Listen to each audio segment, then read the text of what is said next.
5 নং ওয়ার্ড বিএনপির সাবেক সভাপতি জনাব আবুল বাশার সাহেব উপস্থিত রয়েছেন। আমাদের 16 নং কাদিরপুর ইউনিয়ন বিএনপির সাবেক সাধারণ সম্পাদক জনাব মোশাররফ হোসেন রিপন সহ এই ওয়ার্ডের সেক্রেটারি সাবেক মোরকেসুর রহমান সহ আমাদের বিএনপি যুবদল, ছাত্রদল, স্বেচ্ছাসেবক দল, কৃষক দল সহ সহযোগী সংগঠনের নেতৃবৃন্দ, আসসালামু আলাইকুম। মাগরিবের নামাজ অতি নিকটে, আমি আমার বক্তব্য দীর্ঘায়িত করব না। আপনারা নিশ্চয় অবগত আছেন, বাংলাদেশ জাতীয়তাবাদী দল বিএনপি কেন্দ্রীয় কমিটির সংগ্রামী মহাসচিব এই আমাদের নোয়াখালীর 3 বেগমগঞ্জ আসন থেকে ধানের শীষ মার্কার প্রতীকে যিনি নির্বাচন করবেন, আমাদের প্রিয় নেতা, সাবেক মন্ত্রী, সাবেক সংসদ সদস্য, বেগমগঞ্জের গণমানুষের নেতা জনাব বরকতুল্লাহ ভুলু ভাইকে এই আসন থেকে ভোট করার জন্য মনোনীত করেছেন। বেগমগঞ্জে শক্তিশালী করে রেখেছেন যিনি যুবদল সহযোগী সংগঠনকে এই বেগমগঞ্জে শক্তিশালী করে রেখেছেন। আজকে তিনাকে এই বেগমগঞ্জ থেকে বিএনপির মনোনয়ন দেওয়া হয়েছে। আমরা আজকে বেগমগঞ্জবাসী অনেক গর্বিত এবং আনন্দিত। আমরা যে আশা করেছিলাম আমাদের সে আশা পূরণ হয়েছে।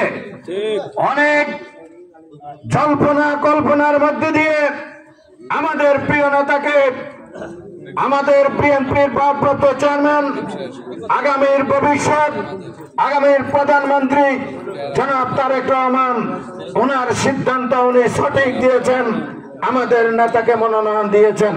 বেগম খালেদা জিয়াও আমাদের নেতাকে মনোনয়ন দিয়েছেন।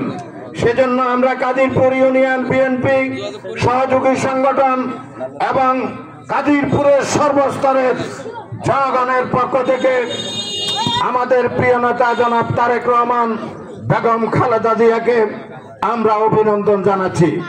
প্রিয় ভাইরা আমার, আসলে যিনি প্রধান অতিথি থাকেন তিনার বক্তব্য দেওয়ার সময় থাকে না। এই যে আপনাদেরকে কিছু যে বুঝাবো সাংগঠনিক ভোটের ব্যাপারে, সেই সময় এখন আর নাই। তবে আমি একটি কথা বলবো, সংগঠনের নিয়মের বাইরে আপনারা কেউ কিছু করবেন না।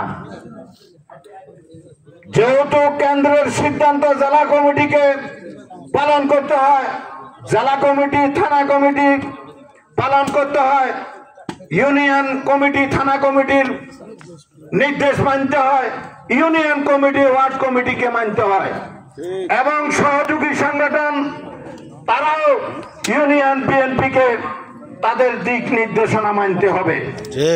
আমরা আজকে স্পষ্ট ভাষা বলে দিচ্ছি, কোন সহযোগী সংগঠন, কোন ওয়ার্ড কমিটি যদি আপনি নিজের ক্ষমতায় ইউনিয়ন কমিটির সিদ্ধান্ত ব্যতি রেখে যদি কোনো কর্মসূচি করেন, সঙ্গে সঙ্গে আপনাকে বহিষ্কার করা হবে। এটাতে কোনো ছাড় দেওয়া হবে না। আপনি সংগঠনের বিরুদ্ধে কাজ করবেন, সেটা আপনাকে করতে দেওয়া হবে না। আজ থেকে স্পষ্ট বলছি, আপনি যদি সংগঠনের নিয়ম না মানেন, আপনি নিজের হ্যান্ডে নিজে কাজ করেন, আপনি কিসের দল করেন?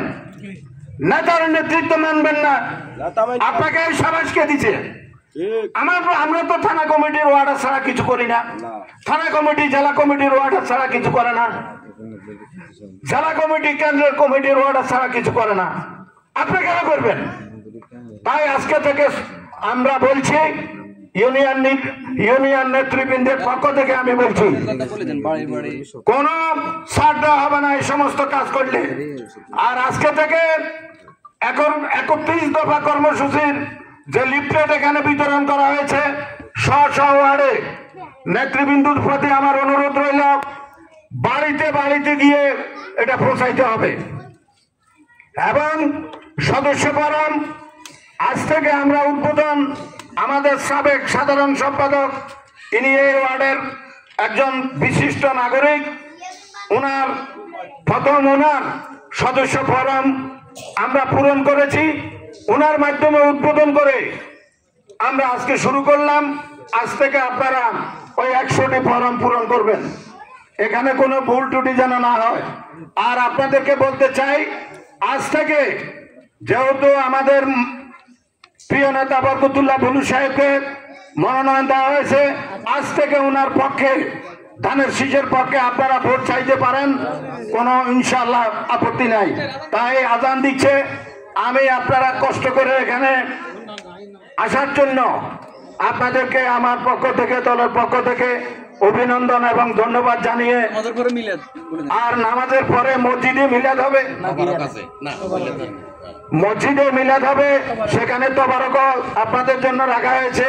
আপনারা নামাজ পড়ে সেখানে মিলাদ পড়ে তবারক নিয়ে সবাই যাবেন, এই আহ্বান জানিয়ে আমি আমার বক্তব্য শেষ করছি। বাংলাদেশ জিন্দাবাদ, বেগম খালেদা জিয়া জিন্দাবাদ, আমাদের তারুণ্যের অহংকার তারেক রহমান জিন্দাবাদ, আমাদের প্রিয় নেতা জনাব বরকতুল্লাহ বুলু ভাই জিন্দাবাদ। সকলকে ধন্যবাদ। আসসালামু আলাইকুম।